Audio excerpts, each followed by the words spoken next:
You're listening to Off to Market with Scott Farley and Hamish Chadwick.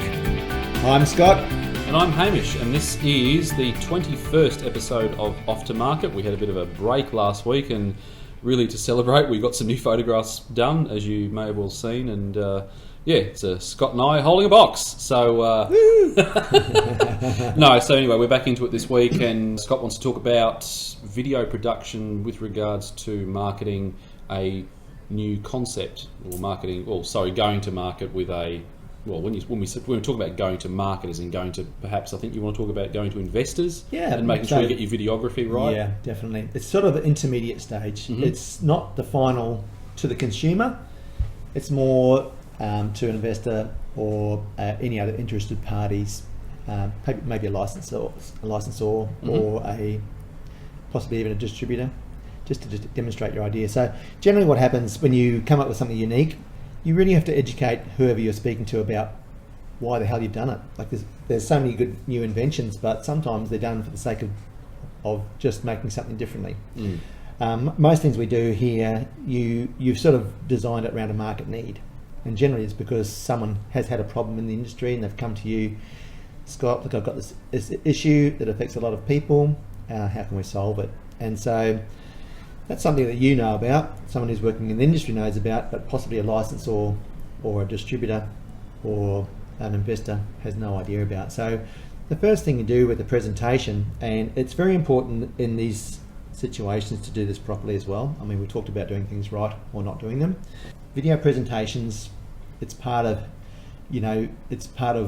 having a Hotmail account for your email. People or walking into my office for the first meeting in thongs, in short, it just sets the wrong message to do it on your iPhone. And unless you're very good at that, I mean, I just went to a great course with Julian Mather, who's an amazing videographer who's worked for the BBC and ABC and Discovery and National Geographic for the last 25 years. He knows more about videography than anyone probably in the world. And he actually he does a course called Get Video Smart. I'd highly recommend it. It's like $300 or even less than that, day's course, and you learn so much. But he uses an iPhone for a lot of his stuff for business to business videography. Mm-hmm. And so when I say that, if you're really good at videography with your iPhone, you can use your iPhone. But whatever you do, it has to be a really professional presentation. And the key, we don't want to drag this on too long, but it is part of your ID. You're putting this in front of people who don't know you from a bar of soap. You're really representing your brand and the quality product you've developed. So you can't do it incorrectly. You have to get a good videographer involved and really make a good job of the presentation. It has to be very professional. So the key with a good presentation is to educate the person listening to it or viewing it about what the product's all about. Like why is it needed? And so the first part of the presentation should be a hook. It's more about presenting the problem and educating the viewer about what the issue is, and then coming in after that with your solution. And generally a lot of the products we do, because they're tactile products, they're physical products, are quite demonstratable. So you can go along and you can do a really good demonstration, point out the key factors of why they're good, the crux of why it's good, and prove it if possible with testimonials, or visually just prove how it works. Or sometimes we have an engineering product at the moment, and it stops breakage in a certain situation.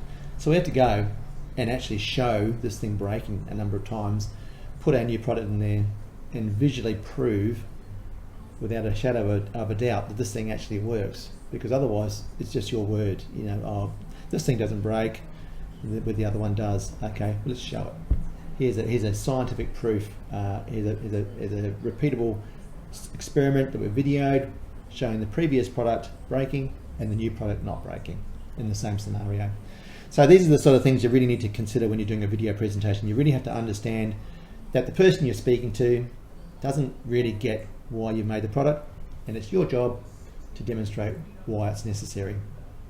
No, I totally agree. I mean, and this is what we've been talking about in previous episodes, is you've got to use every opportunity you have to make use of every opportunity to sell to someone that doesn't understand what it is that you're doing. Because when you're developing a unique product, you're very close to it, and the problem is we can talk amongst ourselves as, you know, you've got the client, you've got me, you've got people like Scott. We all know what that product does. We all know the problem it's going to solve. But when you're walking in on someone that you want their money, let's face it, if you're walking in to see investors, you need to start from the ground up and say, well, this is... You've got to very quickly prove why you've done it, the value it's going to provide, the problem it's going to solve, and, you know, why you're chasing that money. Because, again, you know, having that opportunity to sell properly is quite difficult. And I think, you know, watching, you know, Scott and I were watching someone do a video last week for a unique product. We can't talk about it apart from mentioning that there was a video done. But it put the product in an entirely new light. I mean, when we look at the prototype, yes, it's a bit rough around the edges, but then when you get videographers involved, they can really gloss over a lot of those imperfections. And then when you add a voiceover to it, for instance, you know, that gives it another tone. So that's another thing when you're coming to building a brand, is you've got to select the right voiceover. Because I think I said to you at the time that the actual videographer was providing the voiceover because you'd written a script, it was a good script, but then I said, you know, his voice isn't that clear. So we were talking about maybe using his voice, but no, I think we should, you know, obviously you're going to go away and find, because the thing with voiceover, you can shop around. I mean, there's 1,001 people that can provide them. So you can start deciding the tone that you want to set for that product. So you can start thinking about gender, as you know, how you want to portray the product. Does it need to be a masculine product? Does it need to be a feminine product? Does it need to be somewhere in between? You know, what sort of markets are you chasing? And these are sorts of things you're going to have to very quickly present to an investor, and they've got to get it in their head as to, oh, I can see where this is going to be positioned. And that's where the imagery, the lighting, the setting, how you talk about it, what you say, even the length of the video, how much detail you want to go into, all that is extremely critical, because, you know, it's the old saying, you know, first impressions count. Well, a video, I think for a lot of people, especially if you're presenting to people perhaps remotely, so if you're going to go and sit down with someone, they've got the opportunity to ask you questions and gauge your, you know, body language and all that sort of thing. But if you're just wanting to send this out to people that you can't get in front of immediately, and you've got to work remotely, well then, yeah, video is absolutely critical. So you can't cheap out, as they say. You know, you've really got to invest. Yeah. And like I think I've spoken about that on a previous podcast episode, is where do you put your marketing effort? Like what is absolutely critical to selling the product? And unfortunately, if you have to sell remotely, or you've got to sit in front of a board, you know, you might stumble over yourself because you might be a little bit nervous, for instance. So I think a video is great. If you can just hit play and it goes for 2 or 3 minutes, or even less. Save a lot of money as well. You save a lot of money, time and stress. Travel to Europe, you can just send a video. It's your representative. Yes, that's right. Very, very useful. And the other side of it too is just the fact that you have a video. You look serious. You know, you're not just turning up with some rough around the edges prototype in a bag. Yeah. You know, you've done the work. Yeah. So you've actually proved the point that you can actually turn up. So, because you know, they say 80% of success is turning up. The voiceovers are amazingly important. They really, if you try and do that yourself, you can really make a good video bad. The voiceovers, and they're very cheap. A lot of the stuff isn't all that expensive to do. Some of the things you can use, one important thing is scripting, and you just mentioned scripting before, but if you can script the whole thing through, so the videographer just follows, like I actually have scenes. I'll script it out, what's the message I want to portray, then I'll break that into scenes for the videographer. First scene is, you know, let's say it's a water bottle, a pan in of the water bottle, just covering all its big benefits and features. It's just step by step what the videographer has to do. You go through it on the day, you check it off, and then it's about a matter of editing it all. So scripting can be done in a few ways, and as you said about voiceover before, we used AJ's voice because it allowed timing. So he just spoke over it, and I'd done it before myself. Speak over it, where the wording should come in.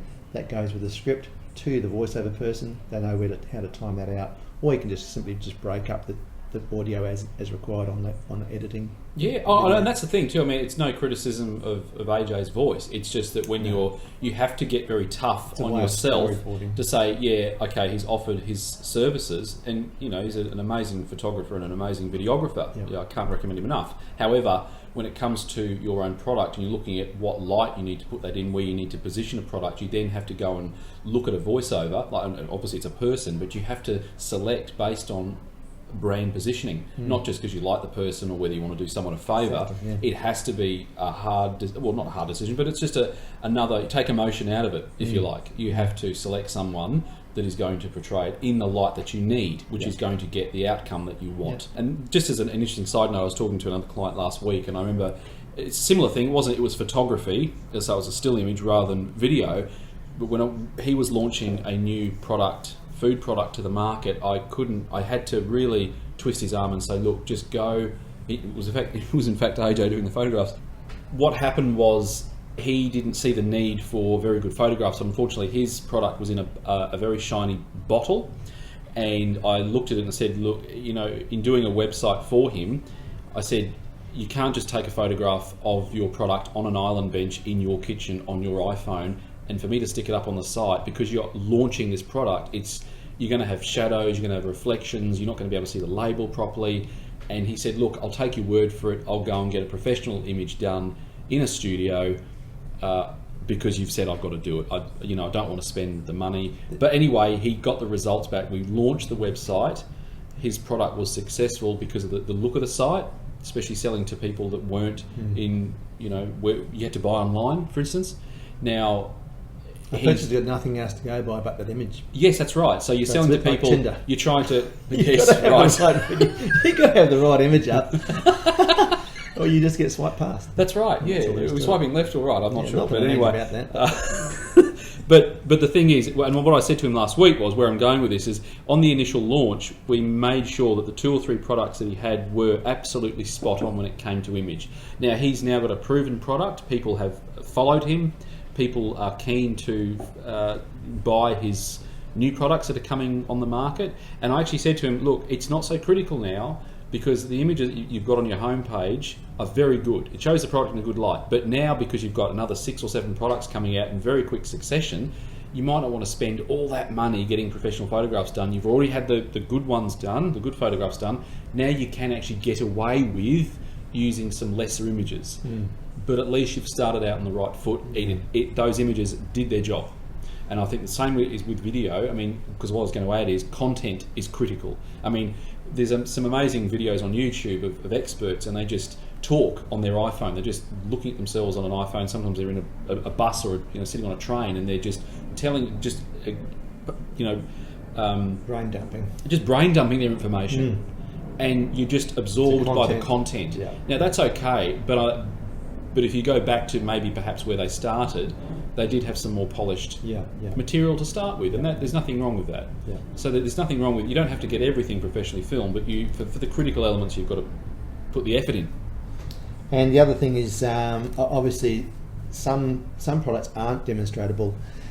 We had one recently which had a mechanism in it, and luckily we were able to put it on the black backdrop and work through the mechanism, but sometimes you can't. So a way around that is through animations. You can send your CAD to animators, and they'll make the thing look exactly like the actual photograph. Yep. And they'll run that through an animation, which is in floating in air. So you can do that through that process. Well, also, just to add to that, also, I mean, if you've got intangible products, if you've got things like services, the best way to sometimes explain those is they actually call them explainer videos. So you've got a little bit of animation which has got absolutely nothing to do with how your service might be run or how you deal with your clients, but it's just a simple video with text and voiceover which explains an outcome from start to finish, and that's also very critical as well. Yeah. And some people actually digitize their products instead of photographing them, because some products just don't photograph well. There's there might be aspects of it that just don't look good in photography. Some people aren't photogenic, some products aren't photogenic. Sometimes there's too much reflection, you just can't get a good look at what the product does. So sometimes you digitize the product and get the imagery that way, and you can superimpose it on any backdrop. With the scripting, you can do things with the free apps on your. You can, if you're a good artist, you can sketch it all out, and you can storyboard it that way with all your script under it. But it's critical. So if you're not a good artist, you can actually just do really rough and ready videos yourself with you explaining the product in your jammies if you want to. It doesn't matter. It's for the videographer, and you can just modify that or edit on a Movie Maker, which is a free app that comes with most Microsoft or Apple products. So, but critical to script things, it just saves you so much time with a videographer. Videographers pretty much charge you by the hour in some cases, and the longer you've got them there, the more takes you have, the more confused it is, the more editing. If you have to come back again the next day because you missed a scene, really adds to the price. Whereas if you have a nice script, step by step scenes to film or do stills with, then the next day the editing can be very seamless. And I think again what we need to reinforce is the actual story. So if you're, like I've said before, if you're very close to the product, it's just good to work with a videographer, because often will come up with some very good ideas as to how to portray that product. So you don't necessarily have to stress too much about coming up with a very accurate storyboard, because that's a skill in itself. You can certainly jot some ideas down, but as long as you can convey to the videographer exactly what the product's going to be doing, they'll often come back to you with ideas, and they'll be very helpful. So a lot of the good people to use, like AJ, they will come up with ideas and say, hey, I can see what you're trying to do here, why don't we do it this way? So as long as you can explain the product, don't stress too much about that, just use a good videographer to get that done. That's why it's worth investing in good marketing. So that's the other thing. If you don't have a name, it's a bit hard to make the voiceover because naming is important before you do the video, because you can't just have product X does this, that, and the third thing. It just becomes really unprofessional. So all these things come into it. But really, so you start off with a hook. What's the problem? So you demonstrate the problem. That can sometimes be a third of your video. Just why do we need this thing? What's the problem? Demonstrate it. Make it over exaggerate what the problem is. Then demonstrate your solution and prove why it works and how it solves the problem. And then what the last third of the video should really be about. What can it do for you, whoever's watching the video, sort of thing. How does it work for you? How do we interact? What steps do you take to make this work after this video? Yep. And that's it. But it's a very important part of it and very useful tool if you can get it right. Excellent. Great. Do it right or don't do it. And we'll talk to you all next week. See you later. You've been listening to Off to Market with Scott Farley and Hamish Chadwick.